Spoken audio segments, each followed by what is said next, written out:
अजय अब अकेला नहीं था। उसकी हर सांस, हर कदम और हर निर्णय अब केवल उसकी समझ तक सीमित नहीं थी। डायरी हर पल उसे चुनौती दे रही थी। अजय ने शहर के पुराने पुलिस रिकॉर्ड और अखबार के कटिंग्स को खंगालना शुरू किया। उसे जल्द ही एक पैटर्न नजर आया।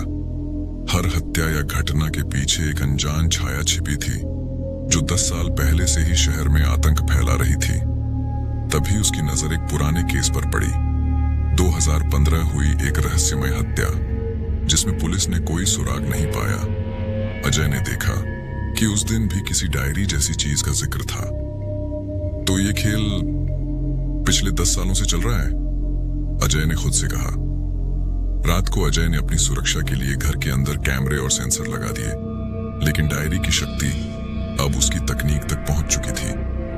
हर बार जब अजय किसी सुराग के करीब जाता, डायरी स्वतः खुल जाती और नए पन्ने हिलने लगते।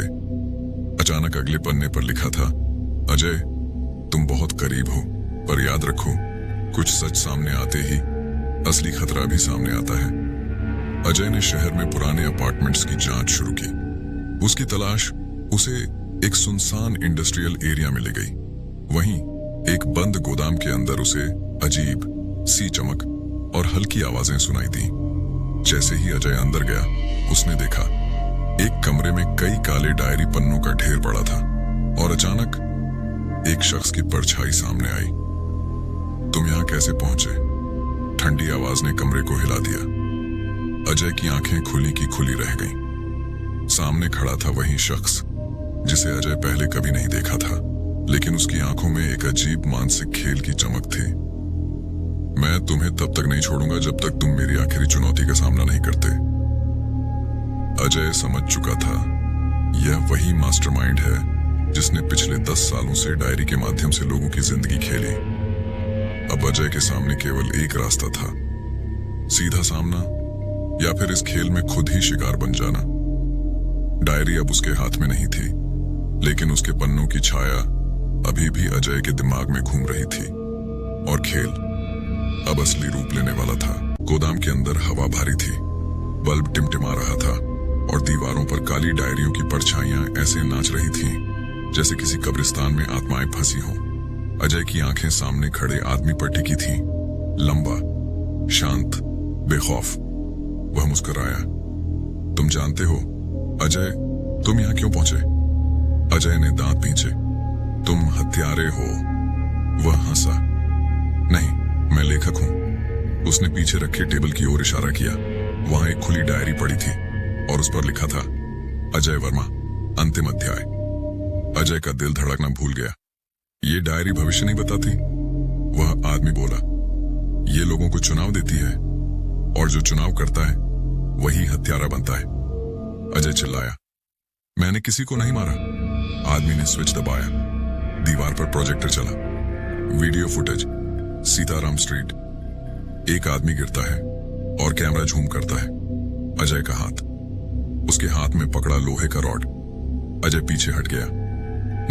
नहीं, ये झूठ है, सच है, आदमी ठंडे स्वर में बोला। डायरी ने तुम्हें डराया, डर ने तुम्हें वहां पहुंचाया, और तुम्हारे दिमाग ने बाकी काम कर दिया।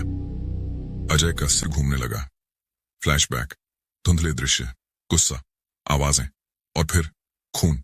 उसकी आवाज कांप गई। तो मैं, हाँ, आदमी बोला, तुम भी बाकी लोगों जैसे ही हो, बस फर्क इतना है कि तुम जाग गए। अजय ने गुस्से से पूछा, तुम ये सब क्यों कर रहे हो? आदमी की मुस्कान गायब हो गई। क्योंकि 10 साल पहले एक डायरी ने मेरे परिवार की मौत लिखी थी, और पुलिस ने उसे कहानी समझकर फेंक दिया। वह अजय के पास आया। अब मैं देखता हूं, जब इंसान को पहले से बता दिया जाए कि क्या होगा, तो क्या वह उसे रोक सकता है?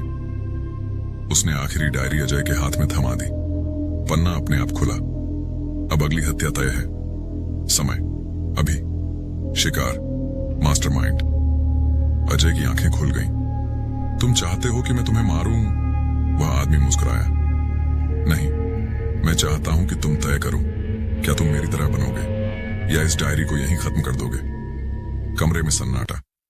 अजय ने डायरी को देखा, फिर आदमी को, फिर अपने कांपते हाथों को, और अचानक उसने डायरी को आग में फेंक दिया। काले पन्ने जलने लगे, चीखती हुई स्याही, जैसे कोई जिंदा चीज मर रही हो। आदमी की आंखों में पहली बार डर दिखा। नहीं, तुम ऐसा नहीं कर सकते, अजय ने कहा। कहानी अब तुम्हारी नहीं है। गोदाम में आग फैल गई। सायरन की आवाजें दूर से आने लगी। जब पुलिस पहुंची, गोदाम राख था। कोई डायरी नहीं, कोई मास्टरमाइंड नहीं। कुछ हफ्तों बाद अजय एक नए शहर में नई जिंदगी शुरू कर चुका था। सुबह दरवाजे पर दस्तक हुई। वहां एक पैकेट पड़ा था।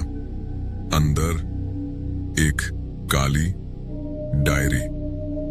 पहला पन्ना। हर कहानी का अंत नहीं होता अजय। कुछ लोग अगला लेखक बन जाते हैं। अजय मुस्कुराया नहीं, डरा भी नहीं। उसने डायरी बंद की और कहा, इस बार मैं नियम लिखूंगा।